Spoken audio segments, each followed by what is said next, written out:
this too. So it's back to a Joe Budden topic.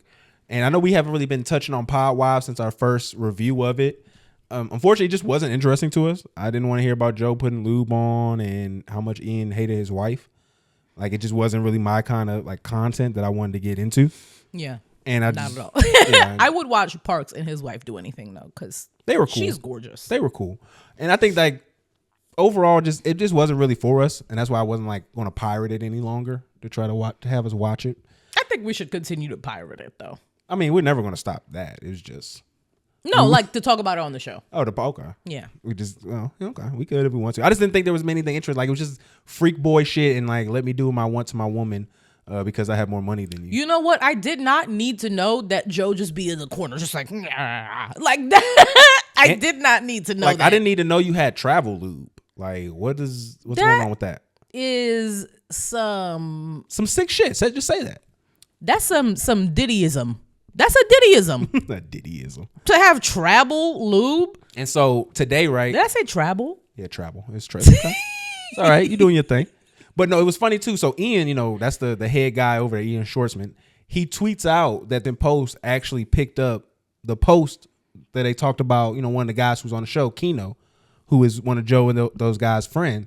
And I've never come across this man before. Who, Ian or Keno? Keno. He just usually be on a Patreon. Okay. So Ian promotes this and say, "Oh, look, we made it to New York." And I tweet this. So let me go over real quick. You be on Ian's ass. I said, this is white Ian, not black Ian, white Ian. Making black men look stupid is an art you have mastered. And so this is why that's the Ian I was talking about. Okay. You be on his ass. Oh, 100%. And this is why though. 100% me, and I wouldn't even consider Primo. She might have more money than me too, so I don't really might need to go the opposite way. Joe? Absolutely, I would. These are the type of bitch niggas Anthony Mackie was talking about. Sorry. No doubt about it. Like, way more. No, but I have kids. I have kids. Whatever we get together, it's different. Whatever I have from before belongs to my kids. I mean, respectfully, that's just the way it is. Same, I don't expect anything from you either. You know that. Never did. Wait. Keno's like, What the fuck she talking about? He put his hand on her knee when he Keno put his hand on her knee. He said, no. No. That's not how it's going. No. I remember that. What do you mean from before? What do you mean? I have children. I was married before, so there's assets and things I have from before. That he can't eat off of. That he can't touch, look at. He won't be able to get. Sniff as a black man, any of that. It has nothing to do with messy. any of that, by the way. But he can't even look that way. Don't think about it. I agree. Because it belongs to my kids. But there are things where if I need it. What? You holding me because you know that's the part that pissed me off. No, but if I need it, it's there. Then don't. Yes, obviously. I mean, it's there. Yes, nigga. No. But it's her discretion. No. What in your life would you ever need for me to then take food and money out of my kids' mouths and pockets to cover your black ass, nigga? What situation is that happening in? I want to give a little more context to Keno, right? So Keno is the guy that came on the podcast. Again, he's on the Patreon. And he told us that he has his white woman, who you saw him with, call him nigga in bed. Oh, that was him. That's Keno. Oh, so this is the woman that goes along with that. Yes.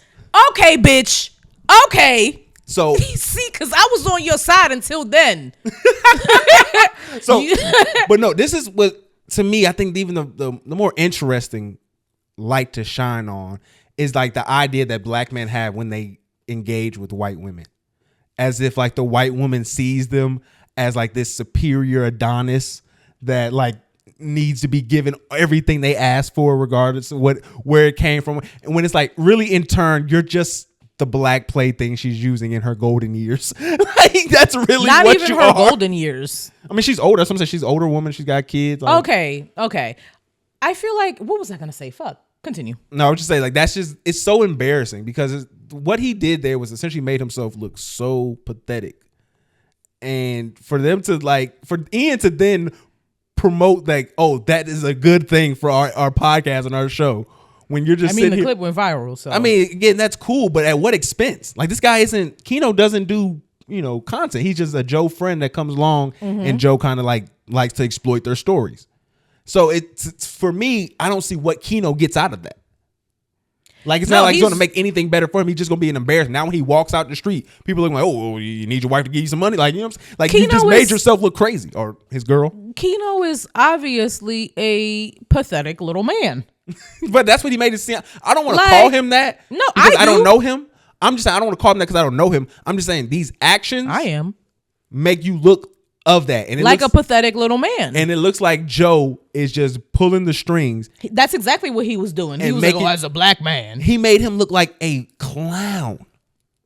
And I just don't understand why y'all feel like when y'all engage with these women, y'all should have a conversation about them looking out for you. They don't want to do that. There was another conversation. He literally said this during the podcast too. He said that a black woman is not going to want to build you up. Black women already want their men built up, and then a white woman would help you and build you up. And then literally, I wish I saved this and I took screenshots of the TikTok. It was a bunch of white women in there like, we not building you niggas up, not at this big age. Like, no, we want our men already built in their 30s. What the fuck do you mean? They were like, don't come over here with that shit, nigga. We not building you up over here.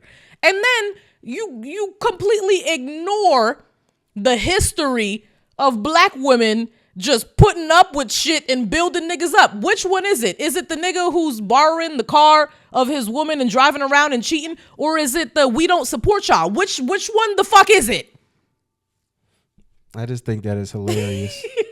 I just think that is so hilarious when like the white guy gets with the black girl. I mean, when the black guy gets with the white girl and they have like this inherent like view that her ilk or her people are going to now like push you up into your like grandeur of the next stage of your life, when it's like, bro, you are just being used as a ornament. Whole time that's not even his wife. It's not. He said, if you need, you were going to continue to need. Like, that's the very simple matter of the fact. You're not that woman's husband. No, why she probably sound like she wants that to be in any kind of capacity. No, she was like, nigga, I don't need you for nothing, nigga. I mean, like I said, you are just the black dick that she is exploring with in her later age. That's literally it. And I just feel so bad that you just let Joe coerce you into such clownery. Because you're not a bad dude. I don't think you're a bad guy. You may just be a little weird and have some like sexual kinks that probably need to work out in therapy. But besides internalized self-hatred. Besides that, I think he's all right guy. A pathetic man that has internalized self-hatred. Well, we may have done that. You could have been. If you want a white woman to call you nigga during sex, that's nothing other than just like a very convoluted form of self-hatred.